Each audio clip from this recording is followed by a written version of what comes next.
Alright, let's go over some of the worst Looksmaxing advice, because there's some pretty shitty ones out there, and you might be surprised, because, we're gonna start off with jawline gum. It sounds like such a crazy thing to start off with, like, wait, jawline gum that's actually bad for Looksmaxing? I thought it was really good for Looksmaxing. I actually bought this a few weeks ago, and it was pretty expensive, like $25. Let it focus there. Yeah, it was like $25. I got like the good jawline gum, really hard to chew. But there was one major problem with it. So we want to train our macinator muscle with the jawline gum. The jawline, like the muscle that's pretty much like right here. We want to train that muscle. It's on both sides of our jaw, obviously.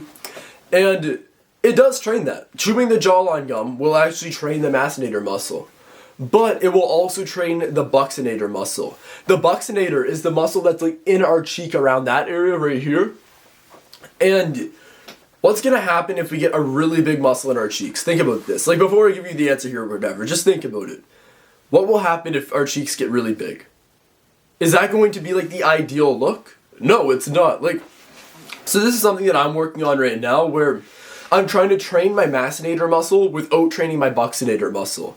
And it's not as complicated as it seems, because there is a solution that I'll give you here. But I am just going to let you know that if you chew a lot of jawline gum, then you are going to be growing both. So yes, your macinator muscle, it will grow. You will get like a bigger jawline here.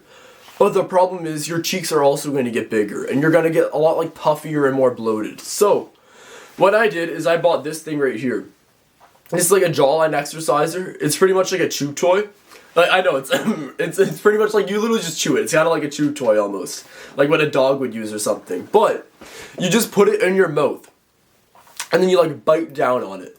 And what that's going to do is it's going to make sure it doesn't activate the buccinator muscle. So, as like a demonstration right here, I bet somebody's going to like clip this or something. But I just want to show you how it works. It's like you have to put it, there's like a top thing right here, if it'll focus. So there's the top thing right here where you put your top teeth on, and then you put your bottom teeth on this. It's not really focusing right now, but I hope you get the point.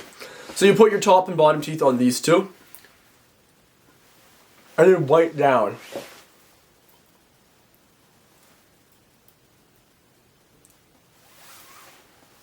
So what I do is, I started off doing 50 reps twice a day. I found that that was actually getting to too much. My jaw was actually getting kind of sore with that. Like, not in a good way, but rather in like a bad way. So what I did is I was doing 50 reps twice a day. I did find that doing 50 reps twice a day was actually too much for me. And it's not because like my muscle was getting too sore or whatever. It's like it was actually like hurting my jaw. My jaw was feeling kind of weird. So I'm going to tame it down to just 50 reps a day. Like just once a day, 50 reps. But this is what I put the research into, because this won't actually activate the buccinator muscles, only the macinator muscle. And that's what we want. We don't want to grow the we don't want to grow the buccinator, but we do want to grow the macinator. The problem is with jawline gum is it grows both. With the jawline exerciser, it just grows the macinator. So if you are going to do jawline training, get a jawline exerciser and not so much of the jawline gum. Now, I'm sure you can chew the jawline gum in certain ways where it doesn't activate the buccinator as much. Like, I was trying to chew it like that kind of way. And I think it still activates the buccinator, but not as much as it would if you were like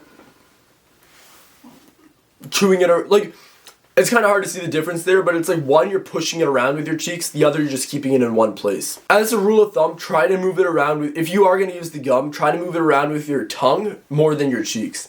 I know it gets like such autistic detail here, but it's just like, it's something that I gotta put out there. And now the next piece of shitty Looksmaxing advice is skip the moisturizer if you have an oily face.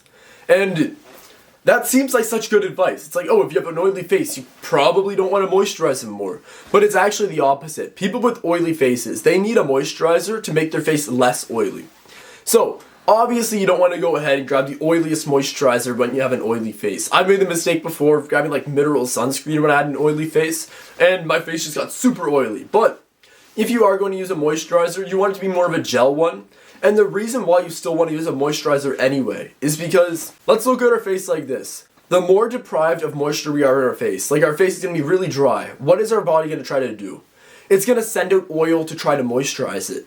But if we actually moisturize our face first, then we're not going to get, like, our body's not going to feel the need to send as much oil out. So it's like, the more moisturized your face is, then your body's going to feel less of a need to actually try to, like, moisturize it itself with all of its like natural oils. So ideally, you want to get like a gel moisturizer, just something that's like really lightweight but still moisturizes your face, so then your body's not going to feel the need to like go ahead and push a bunch of oils out on it.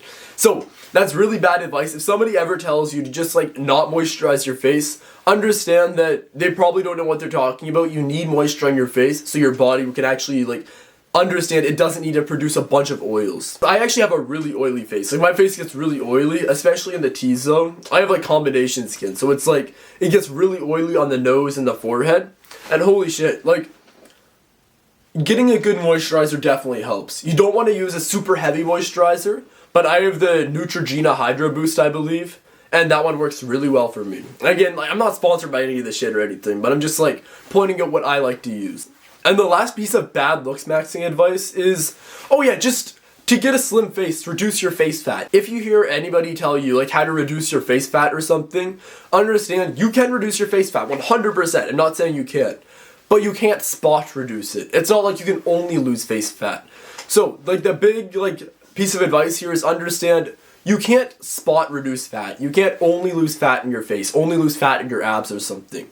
You have to lose fat overall to actually lose fat. Now, I've never actually had to lose fat. I started off really skinny, but it is something that you should understand. But it is something I feel I should tell you here if you feel like your face is kind of fat. You know what, and maybe, this is another piece of advice here, maybe your face isn't actually that fat, but it looks really fat. It's like you might be skinny right now, but your face looks really fat. I find that this is the case for me like a decent bit of time. I'm pretty lean, but sometimes on my face it looks really bloated. And like the sole reason why is just because you have water stored in your face. So to get rid of the water stored in your face, it's kind of like the moisturizer thing. You need to drink more water. So drink more water, and then your body's gonna flush it all out and not feel the need to hold on to whatever it has. It's like if you are deprived of water, your body's gonna be holding on to the water in places where you probably don't want your body to hold it on to. As an example, it would be your face. It's like if you're dehydrated, your body's gonna try to hold on to water, and it's probably gonna be in your face. And if you do drink more water, then what's gonna happen is you're gonna be flushing all the water out of your body, and the water in your face is actually gonna go down. So you might notice that in some videos my face looks puffier than in other videos. And that's solely just because maybe I wasn't drinking enough water that day.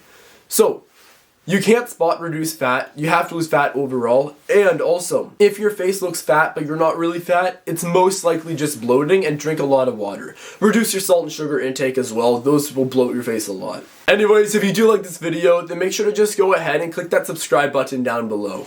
Anyways, thank you for watching.